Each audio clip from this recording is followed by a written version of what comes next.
வணக்கம் மக்களே, நான் உங்கள் பவி. நீங்கள் கேட்டுக்கொண்டிருப்பது எழுத்தாளர் சு. வெங்கடேசன் அவர்கள் எழுதிய வீரயுக நாயகன் வேல்பாரி. அத்தியாயம் 23. உள்ளறை ஒன்றில் படுத்திருந்த இளமருதன் கண் விழித்த போது விடுந்து நெடுநேரம் ஆகியிருந்தது. அவன் அழைத்து வந்த கொற்றர்களுக்கு வேலைகள் ஒதுக்கப்பட்டு அவர்கள் தங்களுக்குரிய இடத்துக்கு சென்று விட்டனர். தன்னை அழைத்து வந்த செவியன் எங்கே என தேடியபடி வெளியே வந்தான் இளமருதன். அவனின் கண்கள் வியப்பில் மூழ்கின. தாமரை முட்டு போல அடுக்கடுக்காக குவிந்து நிற்கும் புதிய மாளிகைகள் கதிரவனின் ஒளிப்பட்டு வெண்பஞ்சு போல் ஒளிந்து கொண்டிருந்தன. வியப்புற்று நின்ற அவன் அருகே வந்து தோள் தொட்டான் செவியன். இந்த பகுதியில் 3 பேரும் மாளிகைகள் கட்டி எழுப்பப்பட்டுள்ளன. கட்டட வேலைகள் எல்லாம் முடிந்துவிட்டன. மர வேலைப்பாடுகளும் ஓவிய பணிகளும் தான் நடக்கின்றன. மாளிகைக்கு பின்புறம் புதிதாக உருவாக்கப்பட்டுள்ள பூந்தோட்ட மாளிகையில் ஒரு சில பணிகள் மிச்சம் இருக்கின்றன. நாம் அழைத்து வந்த கொற்றர்களை அங்கு அனுப்பியாகிவிட்டது என்றான் செவியன். மலைப்பில் இருந்து மீளாமல் கேட்டுக்கொண்டிருந்தான் இளமருதன். மேல் மாடத்தின் வெளிப்புற விளிம்பில் கடல் அலைகளின் வளைவுகள் சுழன்று பொங்கியபடி இருந்தன. அதை பார்த்தபடி கேட்டான், எப்படி இவ்வளவு நுணுக்கமாக வடிவமைக்க முடிந்தது?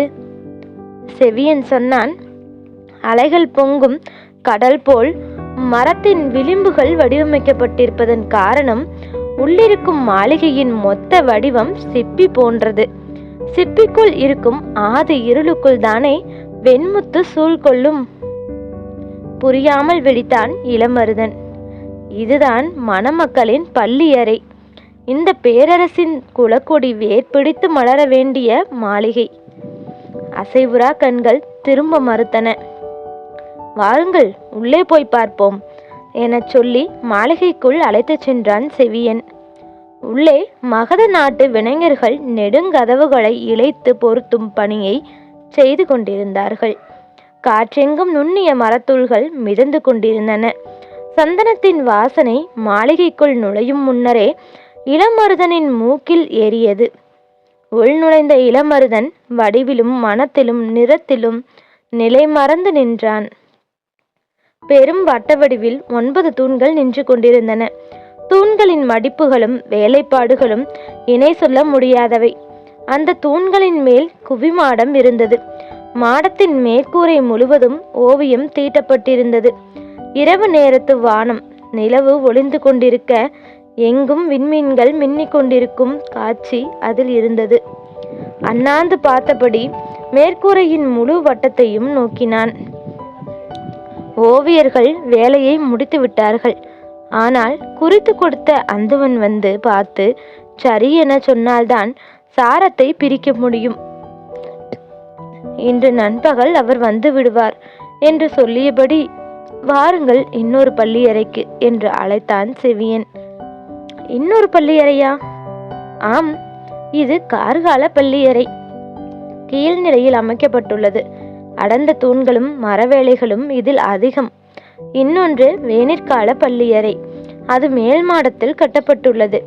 வைகையின் காற்று எல்லா திசைகளிலிருந்தும் உள்நுழைவதைப் போல வடிவமைக்கப்பட்டிருக்கும் என்று சொல்லியபடி அங்கு அழைத்து சென்றான். அங்கும் வேலைகள் நடந்து கொண்டிருந்தன. வேலை செய்பவர்கள் யவனத்தச்சர்கள். வேனிற்கால வெக்கையை காதலின் கவசமாக மாற்றும் வித்தையை செய்து கொண்டிருந்தனர். விதவிதமான கைக்கருவிகளை வைத்து பணியாற்றினர். இளமருதன் கண்களை எங்கும் ஓடவிட்டான். அங்கு நெருக்கமாக அமைக்கப்படாமல் விலகி நிற்கும் தூண்கள் சாளரத்திலிருந்து தன்னியல்பிலே வந்து தழுவிச் செல்லும் காற்று என 2 மாளிகைகளுக்குள்ளும் எவ்வளவோ வேறுபாடுகள் இருந்தன. மேற்கூரை ஓவியம் மட்டும்தான் ஒன்று போல இருந்தது. இரவு நேரத்து விண்மீன்களும் நிலவும் ஒளி வீசியபடி. இந்த 2ஐ ஒன்று சேர்த்தாலும் ஈடாக முடியாத பெரும் மாளிகை ஒன்று கட்டப்பட்டு வருகிறது என்று சொல்லி பாண்டரங்கத்துக்கு அழைத்துச் சென்றான் செவியன். அங்கே வைப்பதற்காகத்தான் அவன் தந்தை காமன் விளக்கு செய்து கொண்டிருக்கிறார் என்பதால் அந்த அரங்கு எப்படி இருக்கிறது என்பதை பார்க்க ஆவலுடன் போனான் இளமருதன். பளிங்கு கற்கள் பாவப்பட்டு நிலைச்சுவரிலும் தந்தரையிலும் பளபளப்பு ஏறியிருந்தது. ஓவியங்களும் மர வேலைப்பாடுகளும் மனித கற்பனைக்கு எட்டாத பேரழகு கொண்டு விளங்கின. கலை வேலைப்பாடுகளின் உச்சம் என இந்த அரங்கை சொல்லலாம். நடுவில் ஆடுகளம், அதை சுற்றி இசைக்கவும் பாடவும் கண்டு களிக்கவும் ஏற்றவாறு ஒவ்வொன்றுக்கும் தகுந்த மேடைகள். எல்லா தூண்களிலும் சிற்ப வேலைகள் ஏறக்குறைய முடிந்துவிட்டன. சுவர்களில் சுதை வேலைப்பாட்டுக்கும் வண்ணங்கள் பூசப்பட்டு விட்டன. மேற்கூரை ஓவியமும் முடிந்துவிட்டது. அந்துவன் வந்து பார்த்துவிட்டால் எல்லாம் முற்று பெற்றுவிடும். நிலை மறந்து பாண்டரங்கத்தை பார்த்து கொண்டிருந்தான் இளமருதன். வாருங்கள், அந்துவன் வருவதற்குள் நாம் உணவருந்திவிட்டு வந்து விடுவோம் என்று சொல்லி அழைத்துச் சென்றான் செவியன். கோட்டைக்கு தெற்கே மதுரையின் இடுகாடு இருந்தது. இறந்து போன மேற்கு வாசலின் தளபதி மாரையனின் உடல் அங்குதான் கொண்டு வரப்பட்டது. வீரர்கள் உடலேந்தி வந்தனர். நேற்று நள்ளிரவு யானையை குறுக்கிட்ட மாரையனை சற்றும் எதிர்பாராமல் துதுக்கியால் சுழற்சி அடித்தது. குதிரையின் முதுகெலும்பு நொறுங்கி கீழே சரிந்தான் மாரையன். பின்னங்கால்களால் அவனை மிதித்து கடந்தது யானை. பின்புறம் வந்த வீரர்கள் நிலைமையை உணர்ந்து யானை கட்டுத்தறியின் தலைவன் அல்லங்கீரனிடம் செய்தி சொல்ல ஓடினர். மேலே உட்கார்ந்திருந்த பாகனுக்கு இப்போதுதான் நிலைமை பிடிபட்டது. யானைக்கு மதம் கொள்ளவில்லை. மதம் பிடித்திருந்தால் இந்நேரம் தான் உயிரோடு இருக்க மாட்டோம்.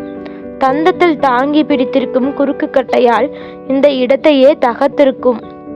முழுநிலை உணவு 3 சுற்று கொடுக்கப்பட்ட பிறகு அயர்ந்து தூங்கி கொண்டிருந்த அதை எழுப்பி வேலை வாங்கியதில் ஏதோ பிரச்சனை ஏற்பட்டுள்ளது.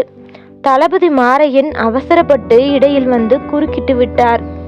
இது வேறு திசை போகாமல் வந்த வழியே கட்டுத்தறி நோக்கித்தான் போய்கொண்டிருக்கிறது என்று நினைத்தபடியே அதன் மேல் அமர்ந்திருந்தவன் குத்துக்கோலை வலது காதின் பின்புறம் செருகிவிட்டு சட்டென யானையின் மேலிருந்து பக்கத்து மாளிகை சுவரின் மேல் தாவினான்.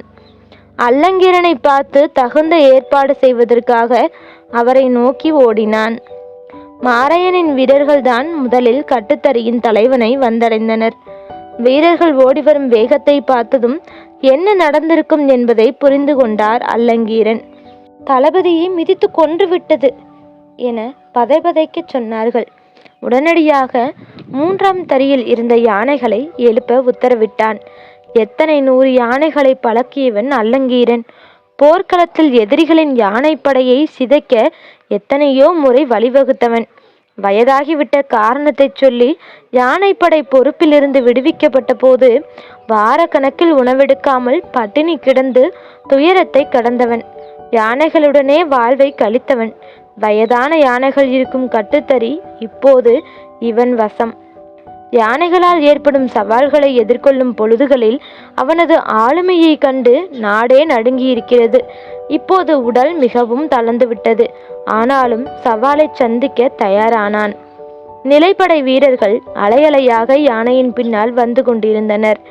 அவர்கள் கோட்டையின் உள்பக்கமாக போகாமல் கட்டுத்தறியை நோக்கியே நடந்தனர். வீரர்கள் பாதுகாப்பான தொலைவில் பின்தொடர்ந்தனர். குறுக்கு தெருக்களின் வழியாக விரைந்தோடி வந்த பாகன் கட்டுத்தறியை அடைந்தபோது அல்லங்கீரன் அங்கு இல்லை.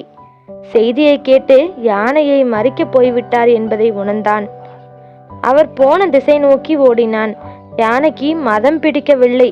கட்டுப்பட மறுக்கிறதை தவிர கட்டுப்பாட்டை மீறவில்லை. வலதுகாலில் இருக்கும் காயங்களை நோக்கி கட்டுகளை வீசி இறுக்கிவிட்டால் அது அசையாமல் நின்றுவிடும். இதை அவரிடம் சொல்லத்தான் விரைந்து வந்தான். ஆனால் அதற்குள் எல்லோரும் போய்விட்டார்கள். அதற்கு மதம் பிடித்துவிட்டது என கருதி அதை வீழ்த்த போகிறார்கள். எப்படியாவது அந்த செயலை தடுக்க வேண்டும் என பதறியடித்து யானையை நோக்கி ஓடினான் பாகன். யானை வந்து கொண்டிருக்கும் வீதியை அடைந்தான் அல்லங்கீரன். கொடுக்கு போல் மேல் தோக்கி இருந்த அதன் அடிவாளை கொண்டுதான் மதத்தை கணக்கிட முடியும். வந்தவுடன் அடிவாளை பார்க்க முயன்ற போது மேலே பாகன் இல்லை என்பது தெரிந்தது. அவனை யானை கொன்றுவிட்டது என்ற முடிவுக்கு அவர் போனதால் மேல் தூக்காமல் இருந்த அடிவாளை அவரது கண்கள் காணவில்லை. மத யானையை எதிர்கொள்வதற்காகவே பயிற்சி பெற்ற வீரர்கள் துல்லியமான தாக்குதலை முன்னெடுத்தார்கள். பாண்டிய பேரரசு யானை போர்களிலும் மத யானையை அடக்கும் உத்திகளிலும் நிகரற்று விளங்கியது. மதுரையில் மாபெரும் விழா நடக்கும் நேரம். சற்றே பிசகு ஏற்பட்டாலும் பெரும் இழப்பில் முடிந்துவிடும். எனவே தாமதிக்க வேண்டாம் என முடிவெடுத்தார் அல்லங்கீரன். அதை போகவிட்டு சரியான ஒரு நார்ச்சந்தியில் யானைகளோடு மறித்தார். ஒரே நேரத்தில் யானைகள் 4ம் பிளிரி கொண்டு துதுக்கியை தூக்கியபடி அதை நோக்கி முன்னகர்ந்தன. அவற்றின் தந்தங்களின் முனைகளில் பளிச்சிடும் பூண்களும் குத்தீட்டிகளும் மாட்டப்பட்டிருந்தன. அந்த அடர் இருட்டில் என்ன நடக்கிறது என்பது யாருக்கும் புரியவில்லை. பிளிரலின் பேரொளி மேலெழுந்த போது அது குறுந்தடியோடு மண்ணில் சரிந்தது. மற்ற நாட்களில் இது நடந்திருந்தால் இந்த பேரோசை கேட்டு மொத்த நகரமும் விழித்திருக்கும். ஆனால் விழா கொண்டாட்டத்தில் நகரம் திளைத்து கொண்டிருந்ததால் எங்கும் எதிரொலிக்கும் பேரொலிக்கு நடுவில் யானைகளின் பிளிரல் கொண்டாட்டத்தின் பகுதியாக காற்றில் கரிந்தது. தலைமை அமைச்சர் முசுகுந்தருக்கு முதலில் செய்தி சொல்லப்பட்டது. இந்த மாநகரை வகுக்கப்பட்ட விதிகளின் வழியே கட்டி காப்பவர் அவர்தான். மணவிழா திருநாளுக்காக எங்கும் மங்கள பேரொளி நிரம்பி இருக்கும் நாளில் இப்படி ஒரு செய்தியை கேட்டு மனிதர் நடுங்கி போனார். இந்த செய்தி பரவாமல் உடனடியாக கட்டுக்குள் கொண்டு வந்தார். விடுவதற்குள் எல்லாவற்றையும் அப்புறப்படுத்த உத்தரவிட்டார். பெரும் மரவண்டியில் யானையை இழுத்து ஏற்றினர். முன்னும் பின்னுமாக யானைகளே அந்த வண்டியை இழுத்தும் தள்ளியும் கொண்டு சென்றன. அந்த இடத்தில் மண்ணை கொட்டி குருதியை மூழ்கடித்தனர். இரவோடு இரவாக வேலையை முடித்தனர். ஆனாலும் விதிகளின்படி விசாரணை உண்டு என்பது எல்லோருக்கும் தெரியும். அரண்மனையின் நாட்களையும் கோள்களையும் கணித்து சொல்லும் தலைமை கணியனின் பெயர்தான் அந்துவன். காலம் கணிக்கும் கணியனான அந்துவனின் சொல்லுக்கு மறு சொல்லில்லை இந்த மாநகரில். அவன் கணித்து சொல்லும் சொல்லே பேரரசின் சொல்லாகிறது. சிறு கோல் ஒன்றை எப்போதும் கையில் வைத்திருக்கும் அவன் தடித்த கோல் அளவே உடல் கொண்டவன். பொதிகை மலையடிவாரத்தில் வீற்றிருக்கும் பாண்டிய நாட்டின் பெருங்கணியர் திசைவேலருக்கு மாணவன். திருமணத்தை முன்னிட்டு புதிதாக 3 மாளிகைகள் கட்டப்படுவதை அறிந்ததும் அதன் மேற்கூரையில் என்ன ஓவியம் இருக்கலாம் என்று முடிவு செய்ய பொதிகை மலை சென்று பேராசான் திசைவேலரிடம் கருத்தறிந்து வந்தவன். அவர் சொன்ன அடிப்படையில் வானியல் அமைப்புகளை சொல்லி ஓவியர்களை வரைய வைத்துள்ளான். திருமணத்தை முன்னிட்டு பெருங்கணியர் திசைவேலர் நாளை அரண்மனைக்கு வரவிருக்கிறார். அவர் வருவதற்குள் ஓவிய பணிகளை முடித்து வைக்க வேண்டும். வரையப்பட்டவை எல்லாம் சரியாக இருக்கின்றனவா என பார்ப்பதற்காக அந்துவன் புதிய மாளிகையை நோக்கி வந்து கொண்டிருந்த போது அவரது வரவை எதிர்நோக்கி காத்திருந்தனர் செவியனும் இளமருதனும். அந்துவன் வந்ததும் இளமருதனை அவருக்கு அறிமுகம் செய்து வைத்தான் செவியன். இளமருதன் அவரை வணங்கினான். அவனது வணக்கத்தை ஏற்றுக்கொண்டதன் அடையாளமாக தலையை மெல்ல அசைத்தபடி நடந்தான் அந்துவன். புதிய மாளிகைகள் குறித்து இளமருதன் தனது வியப்பை அந்துவனிடம் வெளிப்படுத்தியபடியே உடன் நடந்தான். மூவரும் கார்கால பள்ளியறையை நோக்கி நடந்தனர். கட்டட அமைப்பை, மறை வேலைப்பாடுகளை, கலை நுணுக்கங்களை வியந்து சொல்லிக்கொண்டே அவன் வந்தான். மேற்கூரை ஓவியத்தை பற்றி ஏதாவது சொல்வானா என கணியனின் காதுகள் காத்திருந்தன. அப்போது செவியன் சொன்னான், கணியரே, 3ம் வெவ்வேறு விதமான மாளிகைகள். ஆனால் மேற்கூரை ஓவியத்தை மட்டும் ஏன் ஒன்று போல் வரைந்திருக்கிறீர்கள்? 3ம் வெவ்வேறானவை தானே என்றார் அந்துவன். இல்லையே, ஒரே மாதிரி தானே இருக்கின்றன என்றான் செவியன். வானத்தில் உள்ள வேறுபாடுகளை அறிய சற்றே வானறிவு வேண்டும்.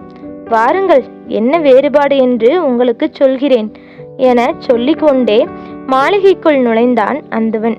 பின்னாலேயே இருவரும் நுழைந்தனர். கார்காலத்து மாளிகையின் மேற்கூரையை காட்டி சொன்னார், இதில் மதி எவ்விடம் இருக்கிறது பார்த்தீர்களா? மேற்கூரையின் இடது பக்கம் இருக்கிறது என்றான் செவியன். நான் இடம் என சொன்னது காலத்தை.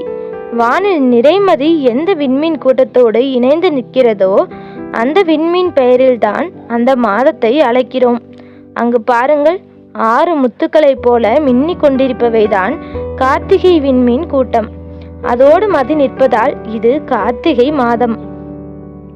மதி நிற்கும் இடமும் விண்மீன் கூட்டம் இருக்கும் இடமும் பிற கோள்கள் நிற்கும் இடமும் வானியல் கணக்குப்படி அமைக்கப்பட்டுள்ளன. திகிரி கணக்கு.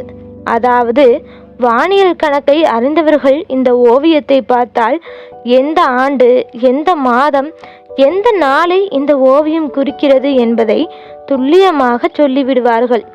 மேற்கூரையின் வட்டத்துக்குள் இருப்பது ஓவியம் அன்று, காலம். இளவரசன் பொதிய வெப்பன் பிறந்தபோது வானத்தில் நாள் மீன்களும் கோள் மீன்களும் இருந்த அமைப்பு இதுதான்.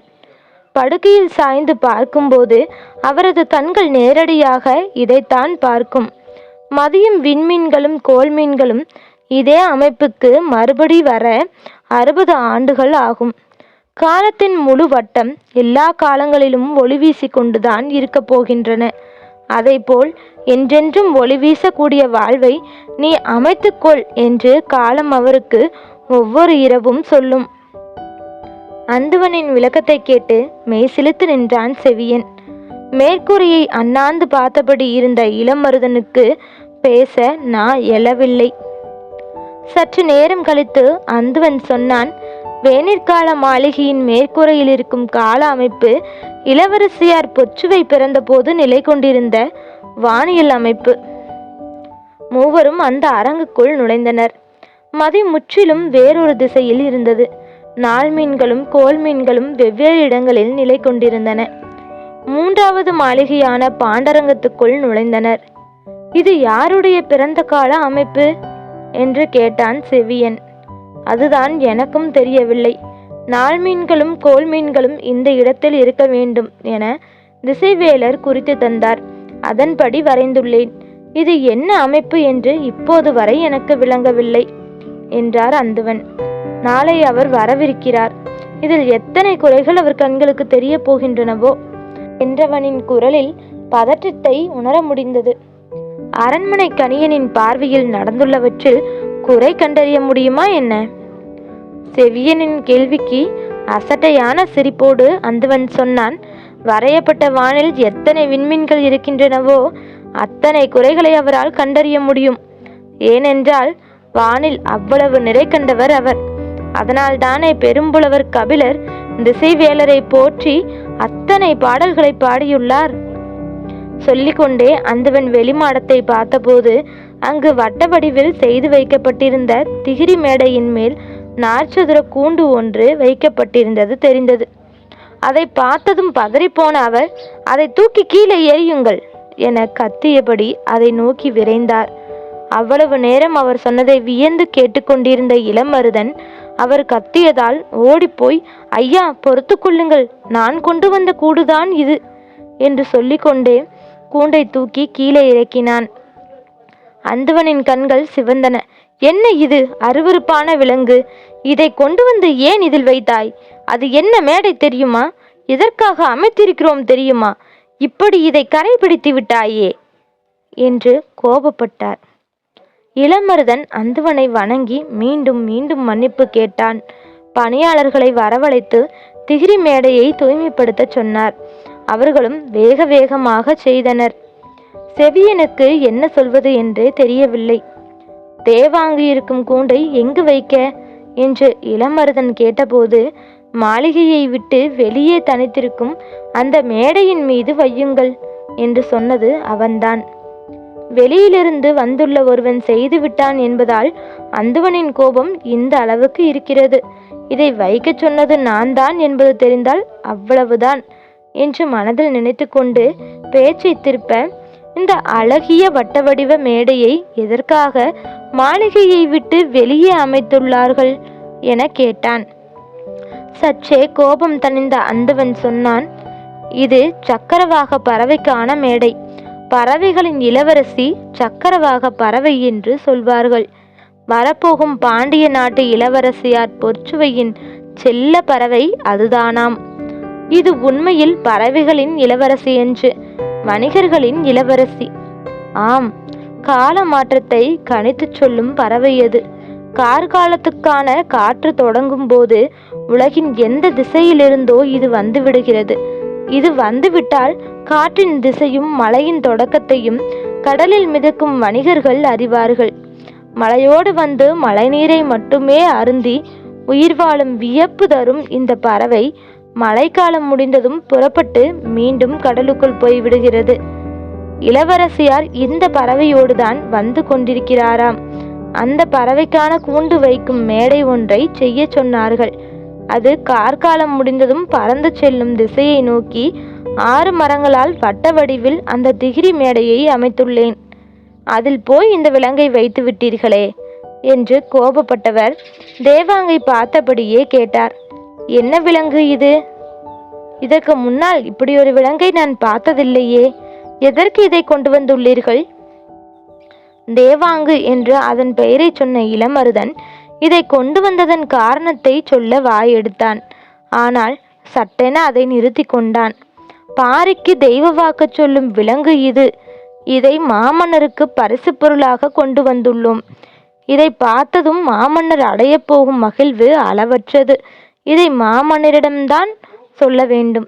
இடையில் இருப்பவர்களிடம் சொன்னால் எப்படியும் மாற்றி விடுவார்கள் என்று நினைத்தவன் சட்டென வாயடைத்து கொண்டான். உலகமே வியக்கப் போகும் ஒரு திருமணத்துக்கு நீ கொண்டு வந்துள்ள பரிசு இதுதானா என்று சொல்லி சிரித்தபடி, குறுநில மன்னன் ஒருவனின் மகனால் மாமன்னரை இந்த திருமண காலத்தில் சந்திக்க முடியுமா என்ன? செவியன் சொன்னான். பெங்கல் நாட்டின் மீது பேரரசருக்கு நல்ல மதிப்பு உண்டு. எனவே நேரம் ஒதுக்குவார் என்றுதான் நான் நினைக்கிறேன். சரி, அதையும் பார்ப்போம் என்று சொன்ன அந்தவன், இந்த விலங்கு கூண்டை இனி இங்கு வைக்கக்கூடாது, மாளிகைக்குள் இருக்கும் மேடையில் வைத்து கொள்ளுங்கள் என்றார். இளமருதன் கூண்டை எடுத்துக்கொண்டு பாண்டரங்கத்துக்குள் நுழைந்தான். இந்த அரங்கில் வைக்கத்தான் தந்தை காமன் விளக்கை செய்து கொண்டிருக்கிறார். ஆனால் நான் கொண்டு வந்த விலங்கு அதற்கும் முன்னே உள் நுழைந்து விட்டது என எண்ணியபடி அந்த கலைமாடத்தின் ஓரத்தில் இருக்கும் மேடை ஒன்றின் மீது வைத்தான். உள்ளிருந்த 2 தேவாங்குகளும் வட்டக்கண்களை உருட்டி உருட்டி இங்கும் அங்கும் பார்த்தன. முன்பு போல் இவை அச்சம் கொள்வதில்லையே என இளமருதன் எண்ணிக்கொண்டிருக்கையில் அவை 2ம் அண்ணாந்து மேற்கூரையை பார்த்தன. பார்த்த கணத்தில் கத்தியபடி மருண்டு உள்ளொடுங்கின. முதன்முறையாக அவற்றின் கத்தலை கேட்ட இளமருதன், அப்படி என்ன இருக்கிறது மேற்கூரையில் என எண்ணியபடி அண்ணாந்து பார்த்தான். சிதறி கிடக்கும் விண்மீன்களுக்கு இடையில் ஓர் ஓரத்தில் நிலவு இருந்தது. காலம் சொல்ல வேண்டியதை சொல்லிக் கொண்டிருந்தது. தொடரும்.